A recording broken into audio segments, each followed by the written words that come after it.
어느덧 미국 대학교 입학을 결정한 지도 한 달이 다 되어가죠. 8월 말에나 시작하는 미국의 학교 일정. 뭘 해야 될지 몰라서 넋놓고 있다가는 큰 낭패를 보기 십상인데요. 오늘은 미국 출국 전에 5월 달에 해야 되는 일들에 대해서 함께 알아볼게요.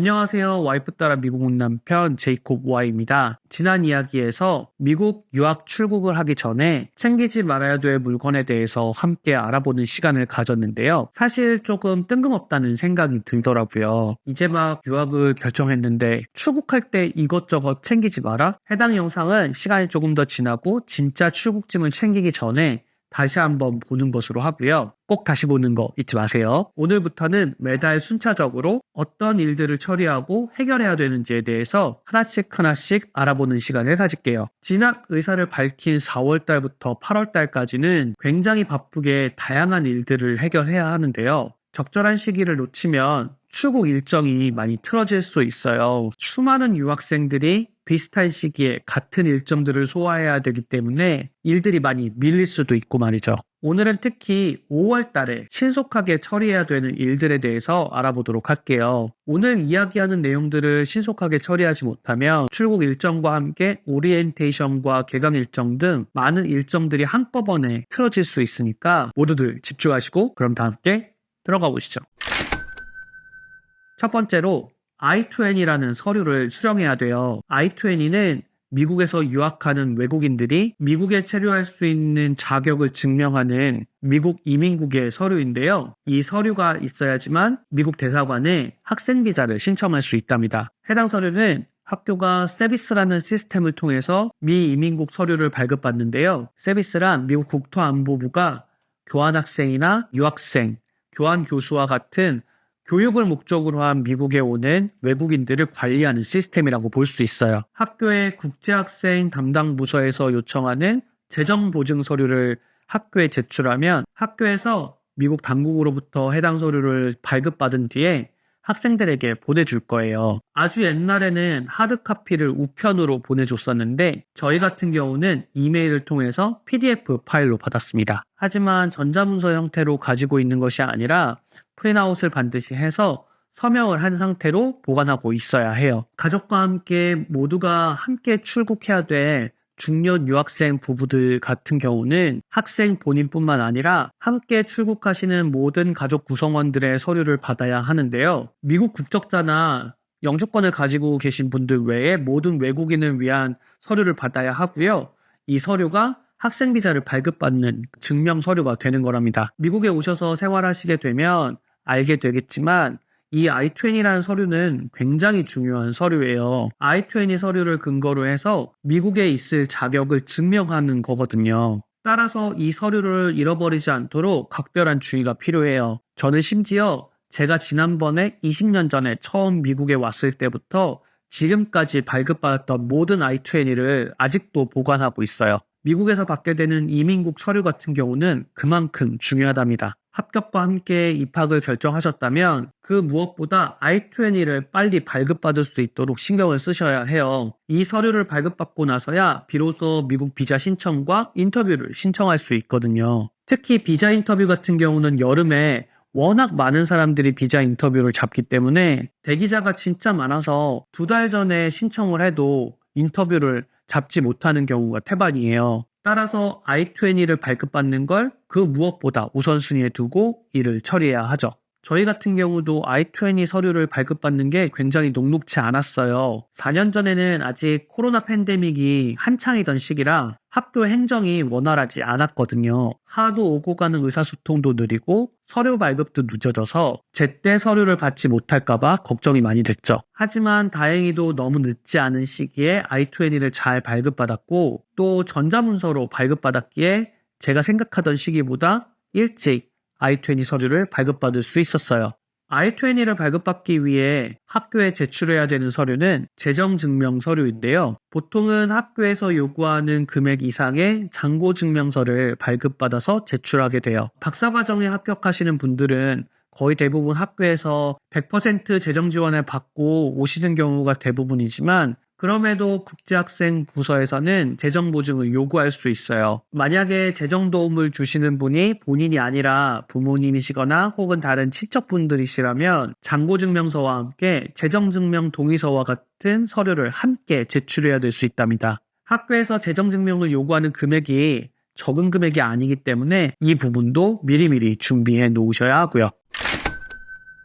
I-20를 발급받으셨으면 이제 비자 받을 절차를 신속하게 진행하셔야 돼요. 먼저 서비스 수수료를 내셔야 하는데 학교에서 받은 I-20 서류와 여권, 그리고 해외 결제가 가능한 크레딧 카드를 이용해서 납부하시면 됩니다. 350불로 수수료가 굉장히 비싼 편이지만 가족 구성원 모두가 아니라 나 자신에 대한 수수료만 납부하시면 돼요. 그리고 나면 이제 비자 인터뷰를 신청하셔야 하는데요. 6월과 7월은 비자 인터뷰가 굉장히 많이 밀리는 시기예요. 미국 대사관에서 매일매일 들어갈 수 있는 출입 인원을 굉장히 타이트하게 통제하기도 하고 굉장히 소수의 인원만 인터뷰를 진행하기 때문에 인터뷰를 빨리 진행하지 않으면 출국 일정을 잡기가 굉장히 어려워져요. 저희는 8월 초에 미국에 입국을 하려고 티켓을 미리 구해놨는데 비자 인터뷰가 7월 말에 잡혔어요. 만약 비자가 거절되거나 추가 서류를 요구하는 경우에는 며칠 더 소요될 수도 있는데 그러면 보완할 시간이 넉넉하지 않잖아요. 따라서 출국일을 기준으로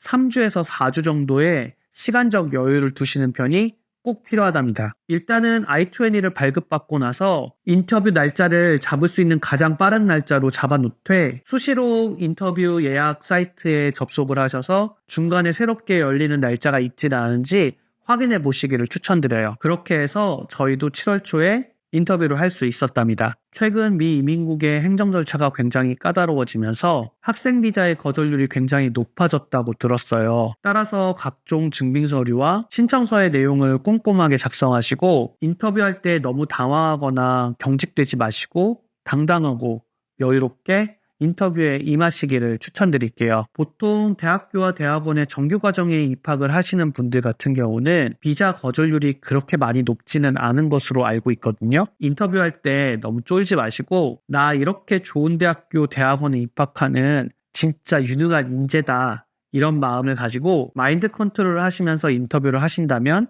좋은 결과를 얻으실 수 있을 거예요. 말은 이렇게 하지만 인터뷰를 할 때 가장 긴장을 많이 했던 게 저였거든요. 힘 떨고 경직되고 정말 장난도 아니었는데요. 저희 가족의 좌충우돌 비자 인터뷰 썰은 다른 영상을 통해 공개하도록 할게요.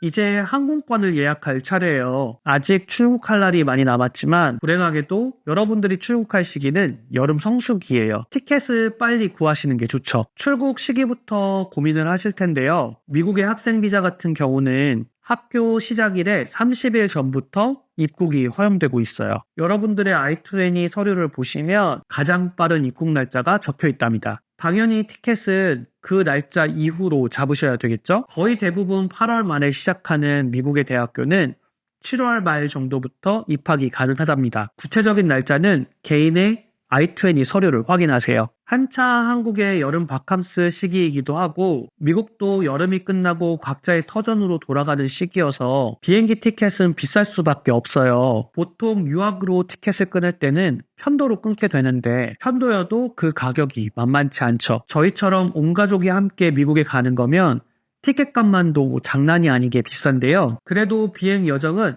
최대한 짧게 잡으시는 게 좋아요. 아무래도 유학 출국은 짐도 많고 목적지도 여행지가 아니잖아요. 그래서 도착하고 나면 뭐 호텔에 가서 쉬고 이런 게 아니거든요. 도착하자마자 해야 할 일도 굉장히 많고 말이죠. 그런데 거기에 겨울휴지가 너무 많거나 하면 몸도 지치고 마음도 지치기 마련이에요. 따라서 가급적이면 직항 비행기를 선택하시기를 추천드린답니다. 그런데 그게 어디 마음처럼 쉽게 되나요? 특히 대학원에 합격하셔서 미국에 가시는 거라면 학교가 유명 도시에 있지 않은 경우가 굉장히 많아요. 직항이 아닌 경우가 대부분이죠. 뿐만 아니라 학교가 소재한 도시에 공항이 없어서 근처 대도시에서 차량으로 이동하셔야 될 수도 있어요. 여러분들이 생각하는 그런 간단한 여정이 아닐 수 있게 된단 말이죠. 보통은 대도시 직항에 국내선 한 번 정도 타시는 쪽으로 비행기 티켓을 구하시는 게 대부분일 텐데요. 대도시 직항 도착 공항에서 이민국을 통과하게 되실 거예요. 저희 같은 경우는 샌프란시스코 공항에 도착을 해서 이민국 통과를 받고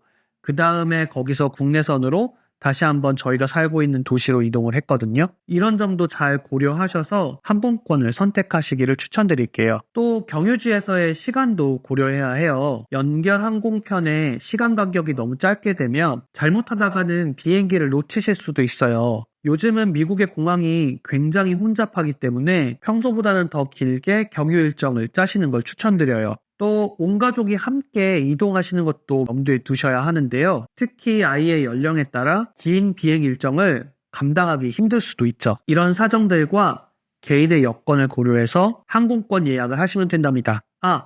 그리고 아직 비자를 못 받았는데 항공권 예약이 가능한가?